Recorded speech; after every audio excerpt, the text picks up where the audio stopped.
이제 그동안 가정의 문제에 대해서 3일 동안 다뤘습니다. 오늘은 이제 우리의 마음의 상처, 가정에서도 상처를 받겠죠.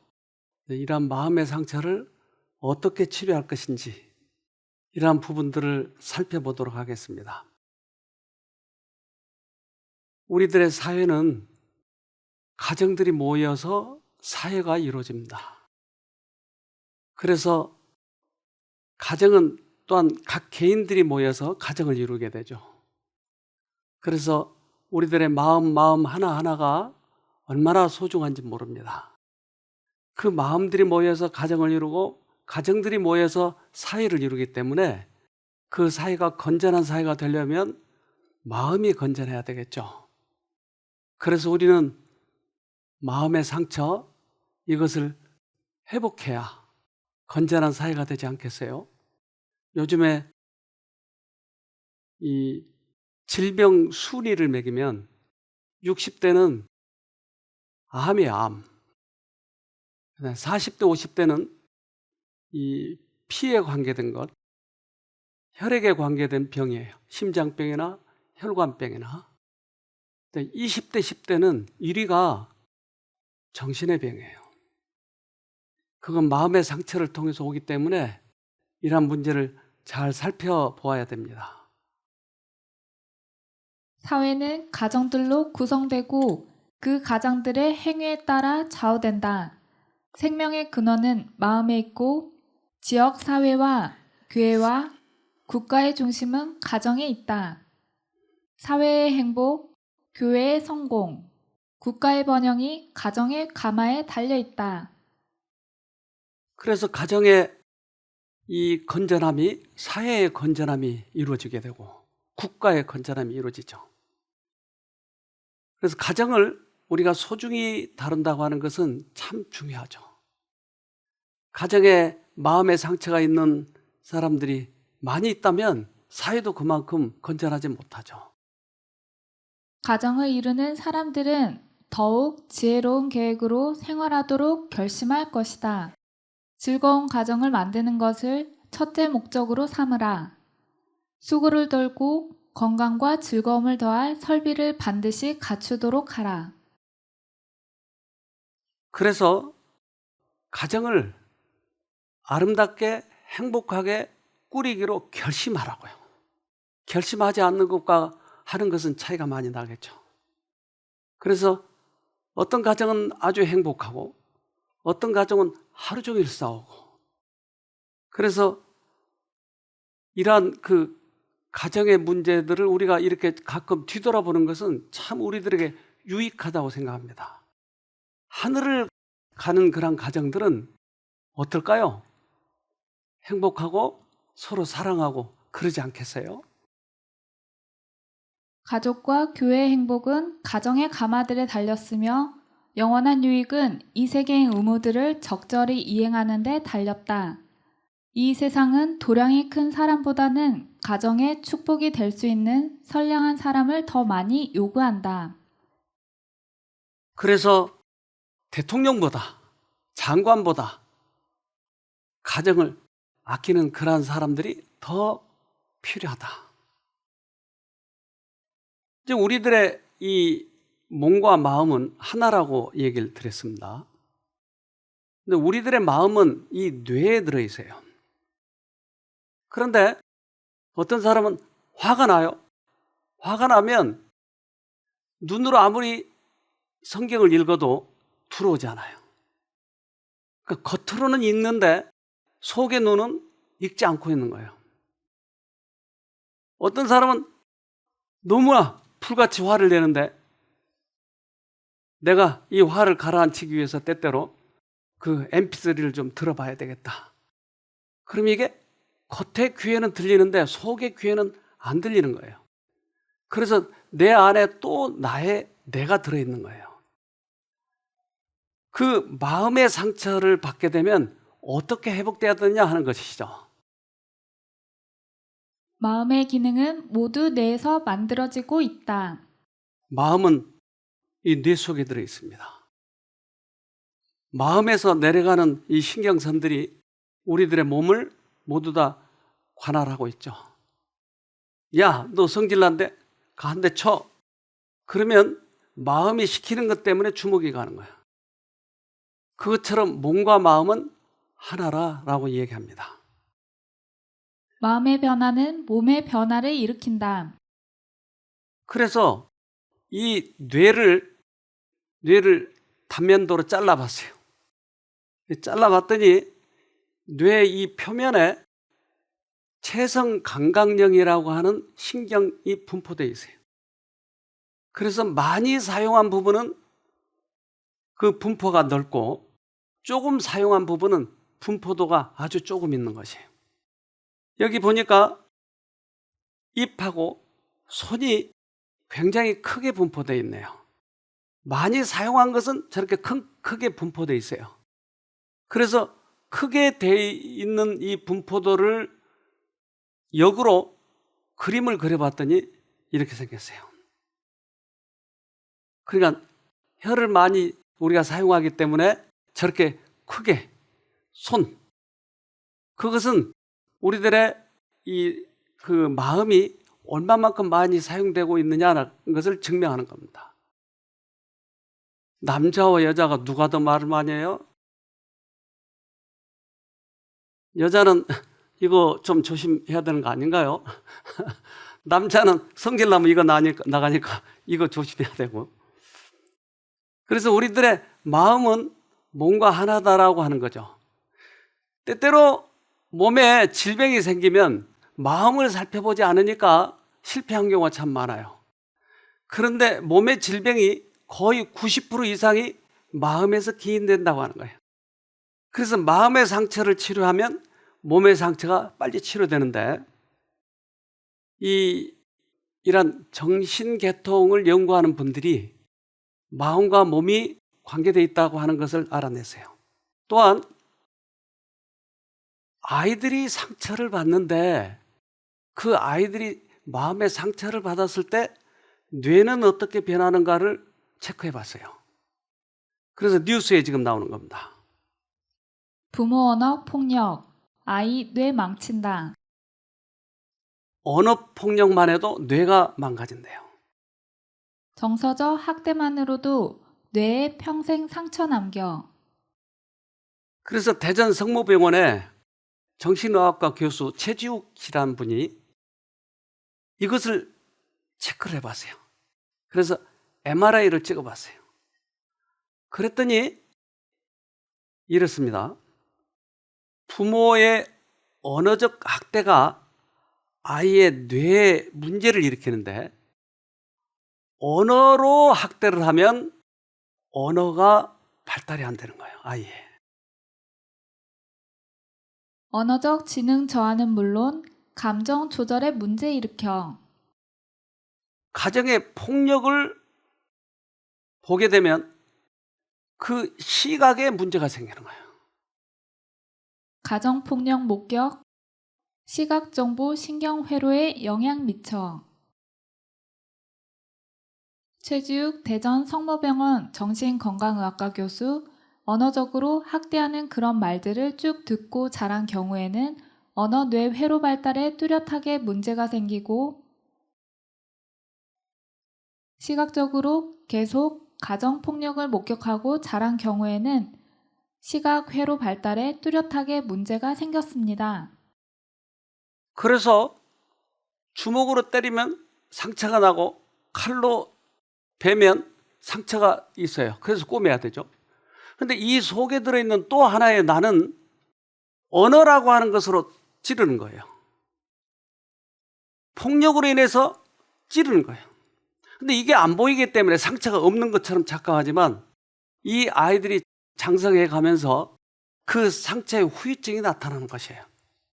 그래서 부모가 조금만 더 부드럽게 친절하게 대하면 이 아이들이 상처를 받지 않고도 얼마든지 잘할 수 있는데, 그리고 아이의 심정을 잘 이해하지 못하니까 부모들이 아이에게 상처를 많이 주는 거예요. 그들의 작은 기쁨과 슬픔을 어머니에게로 가지고 가는 것이 그들로서는 너무나 당연하다. 어머니는 비록 자기에게는 사소한 것이지만 그들에게는 대단히 중요한 문제를 냉랭한 태도로 취급함으로 예민한 그들의 마음에 상처를 주어서는 안 된다. 어머니의 동정과 인정은 귀중하다. 인정하는 표정과 권장하거나 칭찬하는 말은 그들의 마음에 햇빛과 같아서 흔히 그들을 하루 종일 기쁘게 해줄 것이다.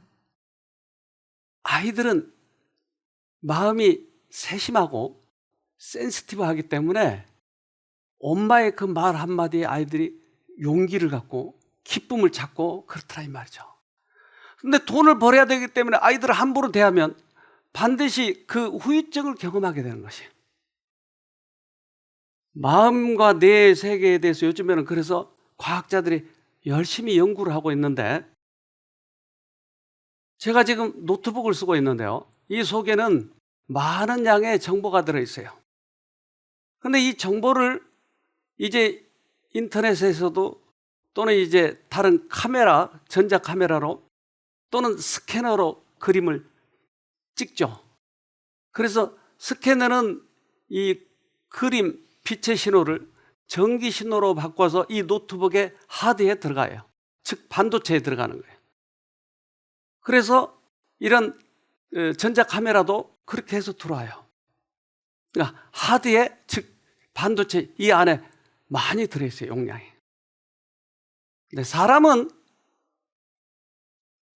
눈이라고 하는 스캐너로 꽃이라고 하는 그림을 스캐너로 받아서 전기 신호로 가가지고 단백질에다 넣어놓습니다. 이 속에 이런 저장 창고가 있죠. 그래서 이 뉴런이라고 하는 게 한 1000억 개 정도 있는데 그 1000억 개 속에 이 정보가 다 들어있다고 하는 거예요. 그래서 지금 이 뉴런을 확대해서 본 그림입니다. 그래서 이 뉴런과 신경선을 더 확대하면 이렇게 생겼어요. 그런데 뉴런과 뉴런 사이에 연결을 하는 신경선이 있는데 이것은 전기로 가는 거예요. 그래서 그 전기로 가는 신경선을 확대해 봤더니 이렇게 생긴 거예요. 즉 가운데는 동선이 있는 것처럼 가운데 신경선이 있고 겉에는 피복으로 감쌌어요. 그건 합선이 되지 말라고. 그런데 이 전기선이 가늘게 놓아지면 많은 양의 전기를 통과를 시키지 못해요. 예를 들면 우리 콘센트에다 전기 다리미를 갑자기 한 10개 꼽아버리면 터져버린 거예요. 그런 것처럼 굵은 선일 때는 많이 꼽아도 관계없는데 가는 선일 때는 터져버린 거예요. 근데 어떤 이유에서인지 이 선이 가늘게 놔져 있으면 아이들이 엄마한테 꾸중들어, 학교 가서 공부 못한다고 또 선생님이 때려, 애들이 왕따 시켜, 그러면 갑자기 이게 번아웃 돼버린 거예요. 그것을 이상한 행동이 나타나는데 그것을 신경증이라고 그래요. 정신병에는 그래서 분열증이 있고 신경증이 있는데 이 현상을 신경증이라고 얘기합니다. 정신병은 크게 정신증과 신경증 두 가지로 나뉘는데 그중 신경증적 증상을 서술한다. 정신병에는 두 가지가 있는데 그 지금 이야기한 그러한 내용들이 신경증이다. 이 신경증은 그래서 그 위기가 벗어나면 다시 옛날로 돌아오는 거예요. 신경증은 현실 판단력에 큰 문제가 없으며 정상적인 사회생활을 유지하는 데에는 큰 문제가 없지만 중추신경이나 신경 전달 물질 등의 장애로 여러 가지 주관적인 불편함을 느끼거나 감정 조절, 충동 조절이 힘들고 쉽게 불안해지는 정신병군을 지칭한다. 자, 그렇다면 왜 신경선이 가늘게 놔져 있는가? 이걸 과학자들이 추적했어요. 그래서 사람을 가지고 실험할 수는 없고 쥐를 가지고 실험을 했는데, 쥐를 한쪽은 쥐 새끼를 분리했어요. 한쪽은 엄마하고 같이 뒀어요. 엄마하고 같이 있는 쥐는 잘 자랐지만 분리해 놓은 쥐는 시름시름 앓다가 죽는 거예요. 먹이도 똑같이 온도도 똑같이 했는데 그렇게 해서 약해진 거예요. 그래서 그러면 이 쥐를 해부해보자. 그래서 특별히 뇌를 해부해봤더니 지금 이 그림에 왼쪽에 있는 게 분리되어 있는 쥐잖아요. 그러니까 신경선이 아주 가늘게 나져 있어요. 오른쪽은 저게 엄마하고 같이 있는 쥐예요. 신경선이 굵게 나져 있는 거예요. 그 굵게 나져 있는 쥐는 웬만한 충격이 와도 얼마든지 이길 수 있는 거예요. 엄마하고 같이 있는 것이 신경선을 굵게 놔준다고 하는 거예요. 엄마의 사랑이 굵게 만들어준다고 하는 거예요. 그래서 엄마가 얼마나 어린아이 때는 중요한 존재인지, 엄마의 사랑이 그렇게 중요한 것입니다. 그래서 이 신경선이 서로 연결할 때 아주 작은 부분이 떨어져 있는데 그것을 시냅스라고 하는데, 이 시냅스에는 화학물질로 가요. 전기로 가다 화학물질로. 그런데 충격을 받으면, 누가 나를 세게 때렸는데 피가 엄청나요. 충격을 받는 거예요. 그러면 전기가, 센 전기가 가겠죠. 화학물질이 그래서 세게 넘어가는 거예요. 그거 세기 때문에 나의 기억에 기억이 되는 거예요. 그러니까 센 전기가 우리의 오랫동안 기억에 남도록 한다 이 말이죠. 신경 전달 물질의 양과 작용의 세기가 마음의 움직임에 큰 영향을 미치고 있다. 우리는 이런 문제를 감안하게 되면 아이들에게 어떻게 대해야 될지, 그리고 우리에게 충격적인 일이 나타날 때 어떻게 이것을 대처해야 될지를 알게 돼요. 그러면 이미 신경선이 낮아버리면 어떡하냐 하고 부모들은 때때로 이 얘기를 해요. 근데 부모가 그것이 잘못됐다고 하는 것을 깨닫고 주님께 돌아가면 주님께서 이 부분을 해결해 주신다고 하셨어요. 베드로전서 1장 18절로 19절. 너희가 알거니와 너희 조상의 유전한 망령된 행실에서 구속된 것은 은이나 금같이 없어질 것으로 한 것이 아니요 오직 흠없고 점없는 어린 양 같은 그리스도의 보배로운 피로 한 것이니라. 우리들의 유전적인 것도 하나님께서 바꿔주신대요. 엄마의 사랑이 참 얼마나 중요한지 몰라요. 인도의 한 고아원에 어린아이가 그림을 그려놓은 것을 사진으로 찍어 왔어요. 엄마가 너무 그리운 거예요. 엄마 속에 안겨보고 싶은 거예요. 루마니아가 2차 대전 당시에 루마니아에 그 고아원이 많았어요. 근데 그 고아원을 운영하는 사람들이 이런 얘기를 하는 거예요. 이 고아들을 영양도 잘 공급하고 위생시설도 좋고 다른 아이보다 훨씬 더 잘 해놨는데 이 아이들이 엄마가 없는 거예요. 그러니까 몸을 부들부들 떨고, 어떤 아이들은 손만 계속 왔다가 또 머리를 흔들고, 이런 애들이 많더라는 거예요. 그래서 그 루마니아의 이 의사인데, 이 사람이 그 고아들을 뇌를 촬영해 봤더니 뇌가 다른 거예요. 이제 왼쪽은 루마니아 보육원에 있는 어린이고 오른쪽은 일반 어린이에요. 그런데 보육원에 있는 어린이는 뇌가 활성화가 되지 않았어요. 그러니까 파란 것만 있잖아요. 근데 오른쪽에 일반 어린이는 빨간 게 많은 거예요. 뭐가 달라졌어요? 이것은 기억과 언어를 관장하는 영역인데, 역시 루마니아 보육원 어린이는 파란 것만 있어요. 근데 오른쪽에 보니까 일반 어린이 빨간 게 많은 거예요. 심지어 이 뇌의 크기가 다른 거예요. 3살 아이 뇌의 크기가 다른 거예요. 자라질 않는 거예요. 미국 UCLA 연구팀은 엄마의 사랑을 꾸준히 잘 받아온 3세 아이의 뇌와 버려지거나 방치되고 학대받은 3세 아이의 뇌 촬영 사진을 비교 분석했다. 그 결과 사랑을 받고 잘 자란 아이의 뇌는 크고 잘 발달된 반면 사랑 없이 자란 아이의 뇌는 작고 검은 뇌 색깔을 나타냈다.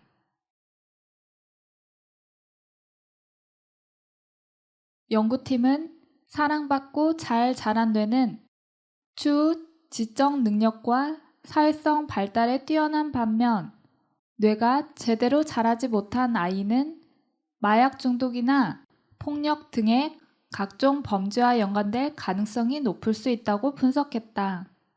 또한 정신 건강과 각종 다른 질병에도 더 쉽게 노출될 우려가 있다고 덧붙였다. 그 아이들의 상처를 어떻게 치료하죠? 베트남에 미군이 가서 전쟁을 할 때, 베트남 전쟁 때 킴푹이라고 하는 여자아이가 네이팜탄에 의해서 불이 붙었어요, 몸에. 그래서 그 사진을 결정적으로 찍은 이 사진 작가가 풀리처상을 받았어요. 이 아이가 아주 유명한 아이예요. 어린아이들에게도 어른들과 똑같이 감당하기 어려운 시련들이 있다. 부모들 자신도 언제나 같은 기분을 느끼는 것은 아니다. 그들의 마음은 때때로 괴롭다. 그들은 그릇된 견해와 감정을 가지고 일한다. 사단이 공격할 때에 그들은 그 시험에 굴복한다. 어린아이도 똑같은 시험이 있다. 그 나이만큼 시험이 있는 거예요.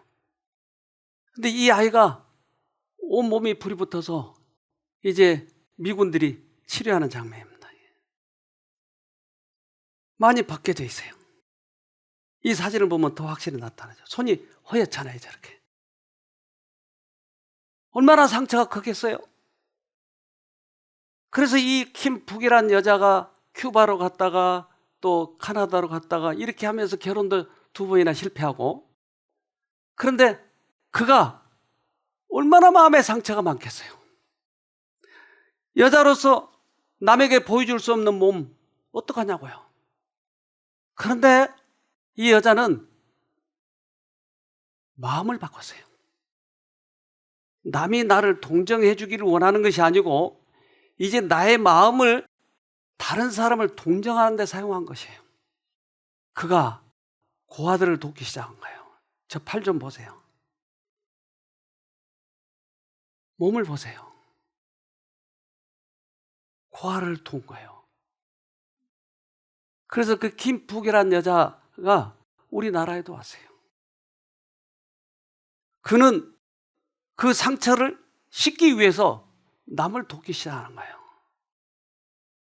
그래서 그가 이러한 상을 받게 돼요. 자선단체를 만들었어요. 그리고 전쟁 고아를 위해서 병원과 학교를 지어주고, 그는 자기에게 상처 준 그 사람을 분노 대신에 용서를 택했어요. 평화를 선택했어요. 그래서 독일 드레스덴에서 이러한 인권 평화상을 받았어요. 근데 이 사람이 나와서 인터뷰를 하는데요. 모든 사람들은 인생을 사는 동안 갑자기 화염에 휩싸일 수 있습니다. 그러나 그들은 희망을 가질 수 있고 저 또한 희망을 가지고 있습니다. 갑자기 화염에 쌓일 줄 알았겠어요? 그러나 그는 그러한 상황을 승화시켰어요. 그래서 아주 유명한 사람이 됐어요. 남을 많이 돕게 된 것이에요.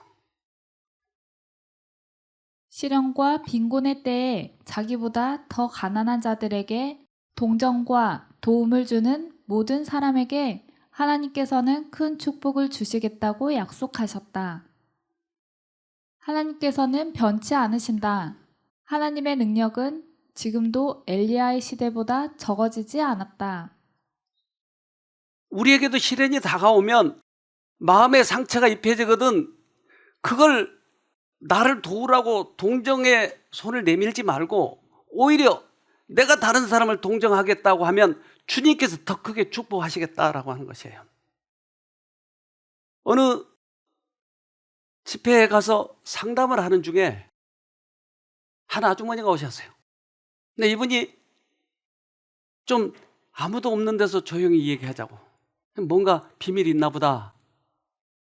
자기는 결혼 생활 7년째인데 남편하고 잠자리를 같이 못한다는 거예요. 남편만 가까이 오면 벌레가 기어온 것처럼 그렇게 느껴진다는 거예요. 남편을 그러면 사랑하지 않느냐? 남편을 사랑한 것 같은데 남편만 가까이 오면 그랬다는 거예요. 과거에 무슨 일이 있었냐? 네, 제가요 초등학교 6학년 때 서울에서 온 사촌 오빠가 자기를 성폭행했다는 거예요. 그래서 물레방앗간에 자기를 데리고 가서 놀다가 그랬다는 거예요. 그래서 아주 신뢰했던 그 오빠로부터 당했기 때문에 그것이 너무나 큰 상처로 남아 있어서 모든 남자가 자기에게 가까이만 오면 벌레 같다는 거예요. 그래서 사랑해서 결혼한 남편마저도 자기는 못 받아들인다는 거죠. 7년 동안이나. 그래서 아까 베트남 여자처럼 어떻게 하면 내 상처를 승화시키는가? 이제는 나를 동정하지 말고 누가 나를 동정하기를 원하지 말고 이제는 동정해보자. 이게 안 되면 하나님을 불러보자. 하나님. 근데 자기 마음에 있는 상처는 아무도 몰라준다는 거예요. 자기 말에게 집중하게 하는 거예요. 아니요, 그것은 하나님의 방법이 아니에요.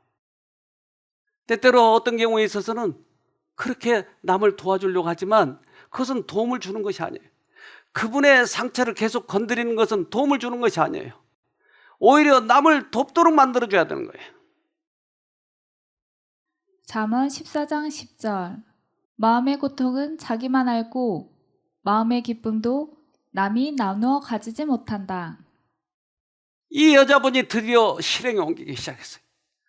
너무나 억울하고 힘들고 그랬지만 계속 그것을 끊고 하나님 날 도와주세요.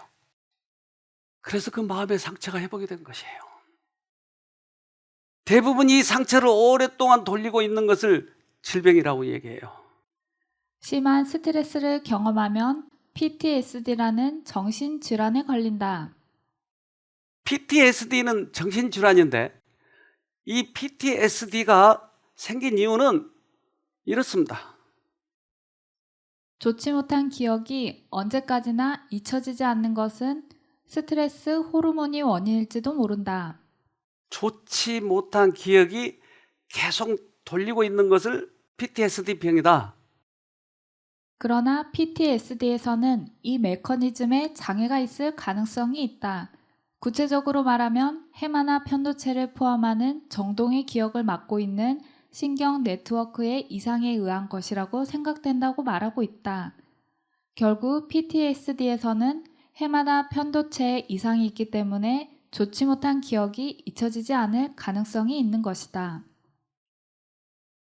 그 과거의 추억이 잊혀지지 않고 그 나쁜 추억이 계속 돌고 있기 때문에 이것 때문에 정신병에 걸린다라고 하는 거예요.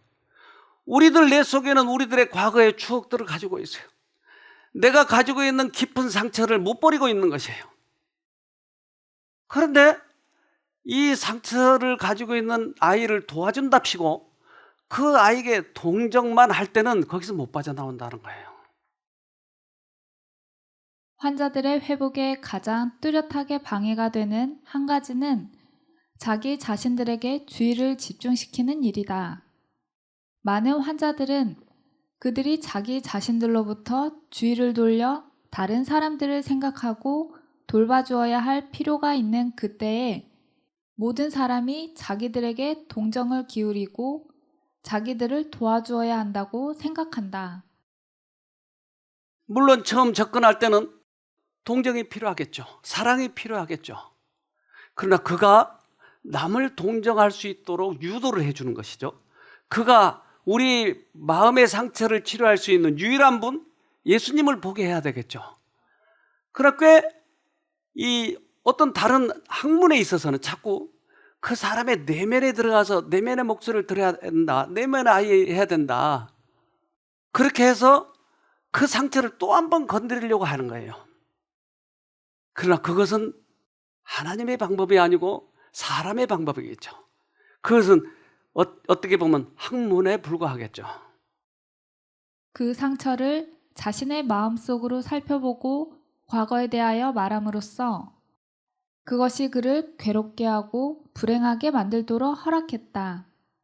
그가 과거의 행동에서 자신의 견해로 볼 때에는 피할 수 있었던 일에서 그처럼 크게 고통을 받아왔다는 사실은 그로 하여금 형제들과 주님께 대하여 불평하는 정신에 사로잡히게 했다. 그래서 우리는 상처받은 사람들을 어떻게 처리해야 될지에 대해서 상당히 세심한 주의가 필요해요. 최종적인 목적은 상처를 치료하실 수 있는 분, 즉 마음을 치료하실 수 있는 유일한 분이 예수님이라고 하는 것이에요. 만약에 마음을 치료할 수 있는 분이 또 있다면, 마음을 바꿔줄 수 있는 분이 또 있다면 우리는 굳이 예수님을 믿지 않아도 되는 것이에요. 예수님은 이것 때문에 이 땅에 오셨어요. 사람의 마음을 창조하신 분께서는 마음의 필요를 아신다. 하나님은 치료해 주실 수 있는 유일의 분이시다. 마음과 육체가 병든 사람들은 그리스도 안에서 회복자를 바라보아야 한다. 그분이 유일한 분이에요. 한 여자 대학생이 그가 아빠가 엄마가 자기를 사랑하지 않는다고 느낀 거예요. 근데 아빠 엄마는 참 그를 사랑하는데 아이가 그렇게 오해를 한 거예요. 근데 대학에 가서도 자꾸 그 생각이 떠도니까 이제 자기의 머리가 이상해지기 시작하는 거예요. 그래서 나는 죽어버려야 되겠어. 그래서 고속도로 뛰어가가지고 차에 들이받으려고 했는데 다행히 구해졌어요. 사람이 해서. 그래서 또 집에 데려다 놨는데 또 다시 내가 강에 뛰어들어가지고 죽어버려야 되겠어. 근데 또 건져줬어요. 그래서 어쩔 수 없이 정신병원에 입원시켰어요. 그가 이야기하기를 정신병원 안에 있었을 때가 가장 힘들었다고 하는 거예요. 그래서 그 부모님이 여기를 데리고 왔는데 이 아이의 간증을 좀 들어보도록 합시다. 부모님이 저를 사랑하시지 않나 생각이 드는 거예요. 그래서 저는 점점 벽을 쌓기 시작한 거예요. 사회랑. 점점 더 제 자신이 자신감이 없어지고 위축되고 그래가지고 혼자 있게 된 거예요. 혼자 있는 시간이 많아지면서 이렇게 병이 점점 더 심해졌는데 그러다가 2달 전에 더 심해져가지고 왜냐면은 환청이 들리는 거예요. 고속도로로 가라고. 그래서 제가 고속도로로 뛰어들고 또 그때 하나님이 보호해 주셔가지고 기적적으로 살았어요. 고속도로에서도. 그래서 구해져가지고 병원에 갔는데 가서 응급조치를 받고 또 있었는데 또 환청이 들려가지고 또 개울에 뛰어든 거예요. 개울에요. 그래서 그때 심해져가지고 결국 병원에 가서 입원을 했죠. 정신병원에. 1달 동안 입원을 했었는데 그때 1달 동안의 경험을 제가 잊을 수가 없는 게 거기는 사랑이 전혀 없었어요. 같은 층의 환자들이 어떠냐면요. 다 소리 지르고 막 그런 상황에서 정신이 더 분열되죠. 그런 상황에서는. 제가 그 병원에서 탈출하려고 했는데 실패를 했어요. 실패를 해가지고 그 상황에서 간절히 기도했어요. 여기 있으면 더 죽겠구나 싶어가지고 하나님께 그 일기를 썼는데 그 다음날 아빠가 오셔가지고 저 데려가신 거예요. 진짜 거기서 하나님이 계신다는 걸 느꼈어요.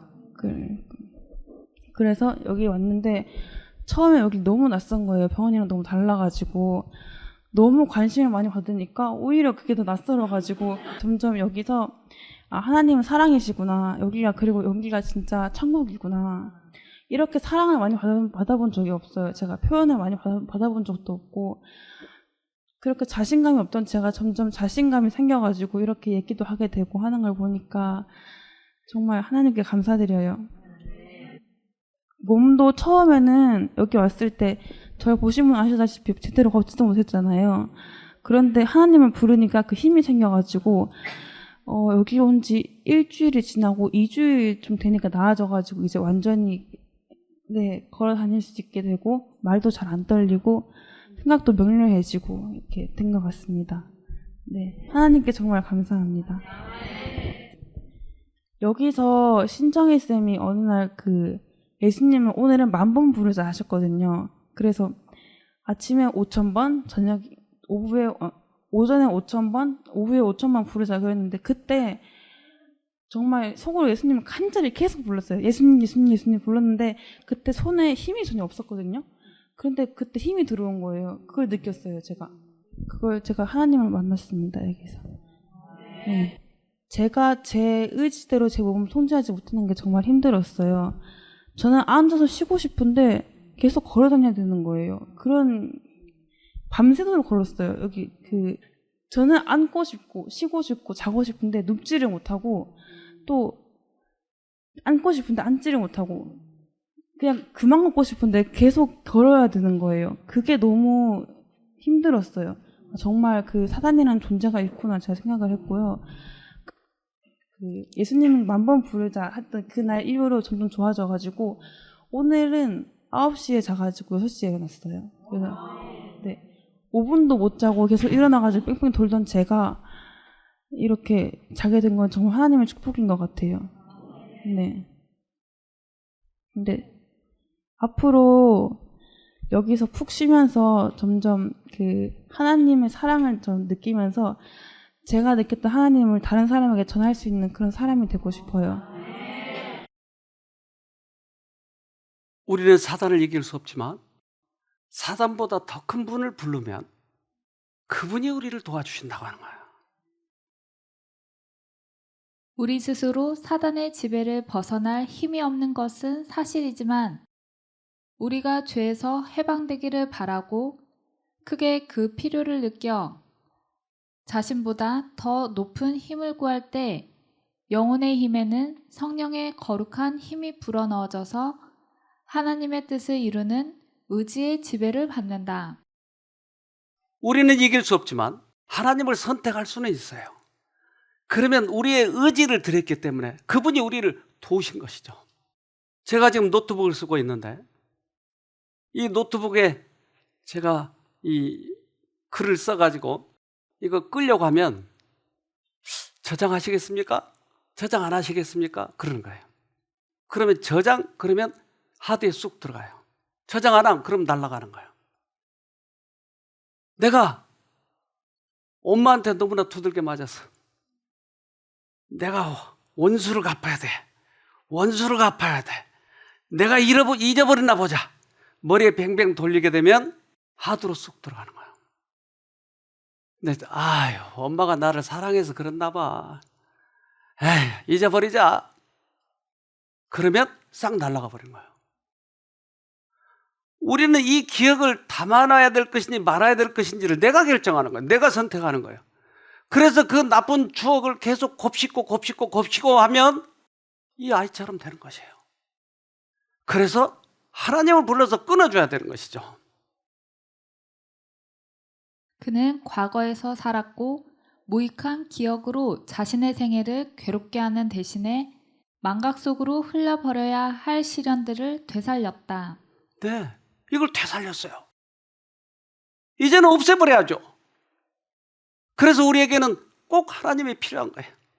우리의 신경쓰는 복잡해가지고 어디에 이게 들어있는지 알 수가 없어요. 나의 과거 나쁜 추억이 어디 들어있는지 어떻게 알아요? 그래서 이 추억을 없애면 좋겠는데 어떻게 없애냐는 거예요. 어떻게? 고린도후서 5장 17절. 그런즉 누구든지 그리스도 안에 있으면 새로운 피조물이라. 이전 것은 지나갔으니 보라 새 것이 되었도다. 새 것이 되면 좋겠네요. 그것은 누가 그렇게 해주신다고요? 예수님이 해줘요. 우리들의 과거의 추억을 잊어버리고 싶은 거예요. 가위가 있으면 잘라버리면 좋겠어요. 그래서 우리들의 잡념, 또 나쁜 추억, 후회, 죄책감 이런 것들을 잘라버리면 좋겠는데 여러분 가위 하나씩 나눠드릴까요? 근데 그 가위가 성경에 들어있더라고요. 빌립보서 4장 6절로 7절. 아무것도 염려하지 말고 오직 모든 일에 기도와 간구로 너희 구할 것을 감사함으로 하나님께 아뢰라. 그리하면 모든 지각에 뛰어난 하나님의 평강이 그리스도 예수 안에서 너희 마음과 생각을 지키시리라. 이제 염려하지 말고 하나님께 맡기세요. 안 잘라지거든 하나님을 부르세요. 그러면 주님께서 지켜주시겠다고 약속하신 거예요. 우리들의 생각은 사단이 넣어주는 거예요. 우리들의 나쁜 감정은 사단이 넣어주는 거예요. 그런데 주님께서는 사단보다 더 크기 때문에 부르면 이것을 잘라준다는 거예요. 과거에 있었던 생각도 지워준다고 하는 것이에요. 한 16살 먹은 아이가 들어왔어요.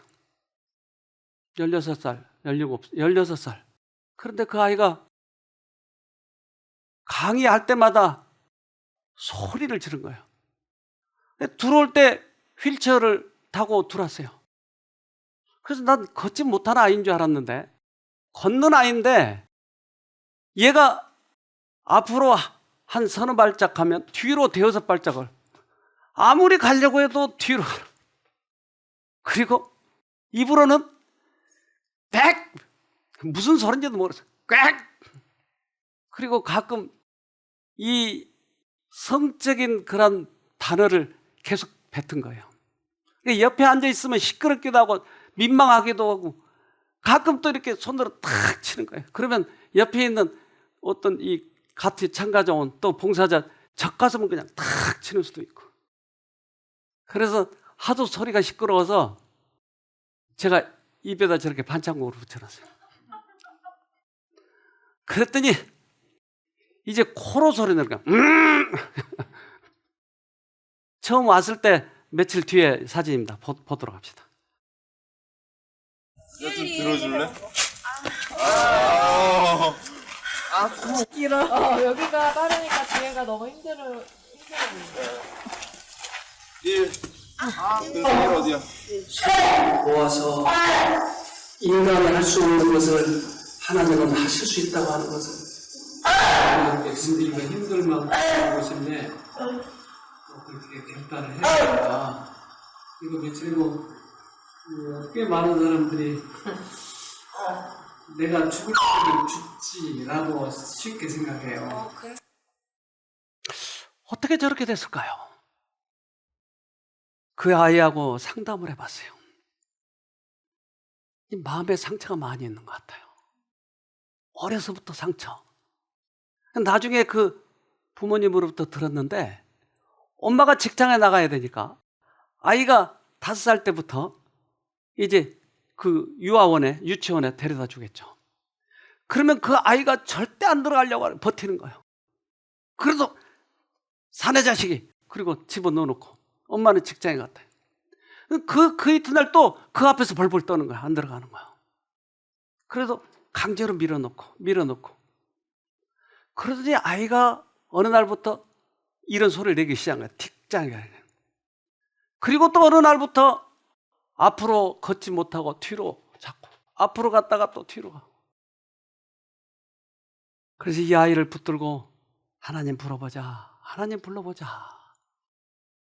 그래서 그 다음 날 제가 산꼭대기까지 데리고 올라갔어요. 엄마는 이 아이가 왜 이러한 병에 걸렸는지를 모르는 거예요.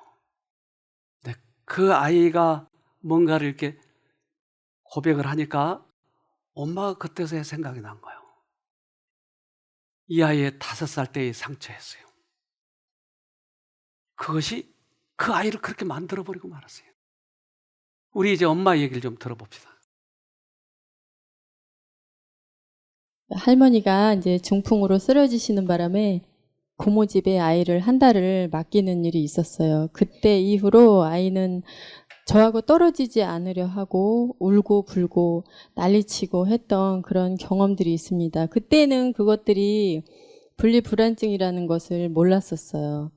아이가 그래서 초등학교 2학년 때부터 이제 약을 이제 복용을 하고 먹기 시작을 했고, 뭐 병원에서 하라는 대로 미술 치료도 하고 심리 검사도 하고 이것저것 다 해보고 일주일에 한 번씩 가던 것을 나중에는 이것도 안 되니까 하루 단위로 약을 바꿔보면 아이한테 맞는 약을 찾기 위해서 입원을 해서 의사가 관찰하고 기록하고 이렇게 하면서 결국은 약도 듣지를 않으니까 의사가 나중에는 수술을 권유를 했습니다.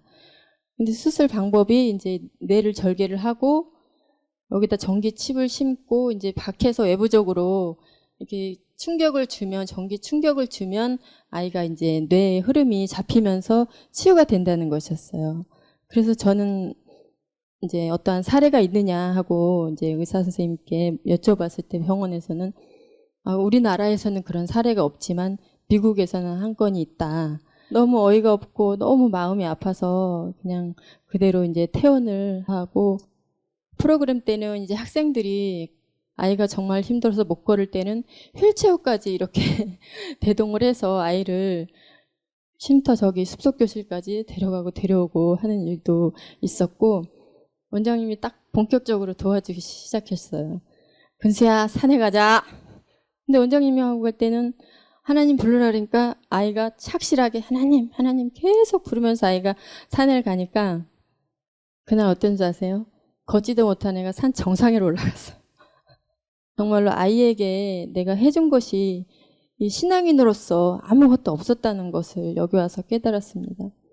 우리 하나님께서 우리를 위해서 정말로 십자가에 달려 돌아가심으로 우리에게 사랑을 주셨는데 나는 아이에게 그러한 영적인 영향력을 아무것도 끼쳐주지 않았다는 거예요. 다시는 아이에게 분노를 조작하거나 죄를 조작하거나 하는 그러한 조장자가 되질 않기로 이제 결심을 하는 그런 일도 있었고, 우리 근수를 통해서 저희 가정에 이렇게 작은 천국을 이루어주신 하나님께 너무너무 감사하고, 앞으로도 이 소중한 하나님 잊지 않고 계속 소중히 간직하겠습니다.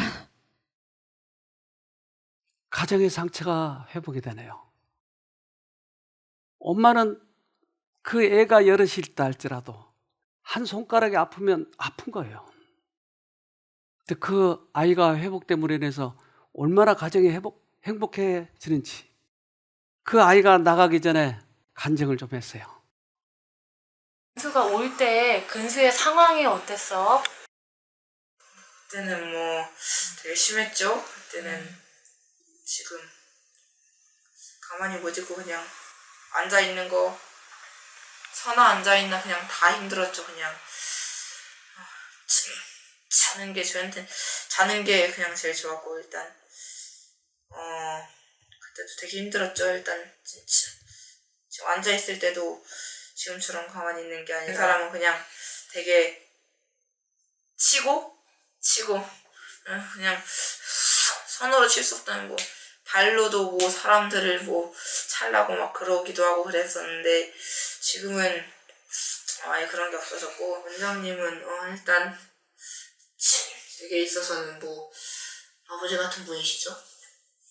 옆에서 항시 같이 계시면서 예수님 불러, 아니면 또 심해지는 것 같이 느끼시면은 또 기도를 해주시고 옆에서 정말 원장님은 제가 여기 안 왔으면 제가 죽었을지도 모를 거예요. 그래가지고 원장님이 제 생명이 있는지도 몰라요. 이 아이가 여기 안 왔으면 죽었을 뻔했대요.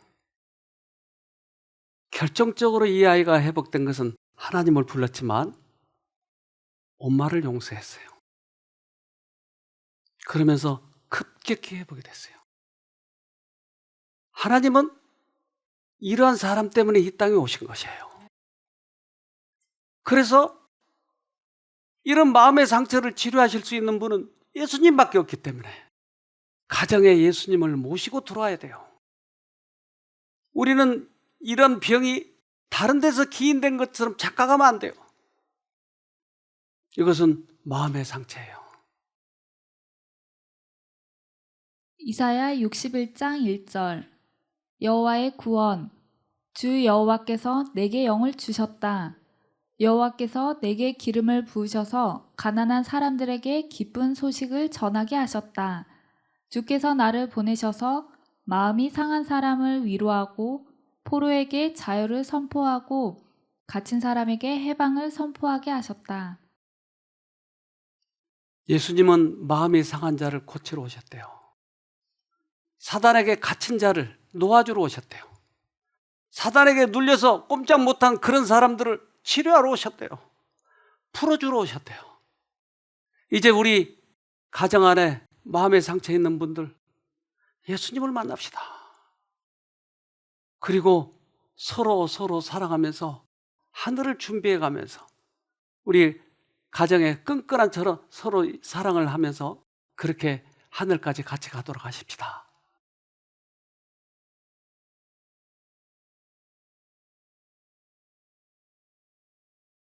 하늘에 계신 아버지, 우리 세계에 퍼져 있는 당신의 아들, 딸들을 기억해 주셔서 이렇게 함께 이런 세미나를 갖게 해 주셔서 감사합니다.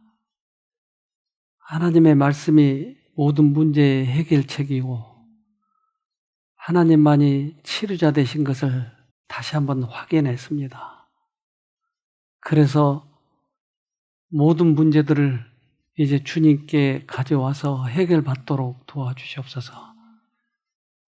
특별히 지금도 병으로, 악습으로, 여러 가지 환경의 어려움으로 고통당하고 있는 아들, 딸들에게 은혜를 베풀어 주시고 이 땅에 오셔서 많은 환자를 고치시고 귀신 들린 자도 건져주신 당신의 은혜를 다시 경험하는 귀한 계기가 되도록 도와주시옵소서. 그래서 전쟁터에 있는 미얀마 형제들 그리고 여러 가지 악조건으로 살아가고 있는 우리 말라이 형제들 그들에게 특별히 은혜를 베풀어 주셔서 그 어려움을 잘 극복하도록 도와주시옵소서. 또한 오늘 다이아나 아들 이스마엘에게 은혜를 베풀어 주셔서 그가 그 간절에서 벗어나도록 도와주시고 성경에 그 아비의 간절한 소원을 들으셔서 아들의 간질을 고쳐주셨던 그 기적이 오늘도 일어날 수 있도록 도와주시옵소서. 이제 4일 동안 우리들이 서로 하나님에 대해서 깊이 서로 나누었습니다. 이제 또다시 우리가 형제가 되었기에 다음에도 또 서로 정답게 기쁘게 만날 수 있도록 축복해 주시옵소서. 하나님께서 인터넷을 끊기지 않게 해주셨고 또 우리 통역자들이 성실하게 하게 해주셨고 많은 분들이 해결점을 찾게 해주셨으니 참으로 감사합니다. 하나님의 은혜에 다시 한번 찬송드리며 예수님 이름으로 기도합니다. 아멘.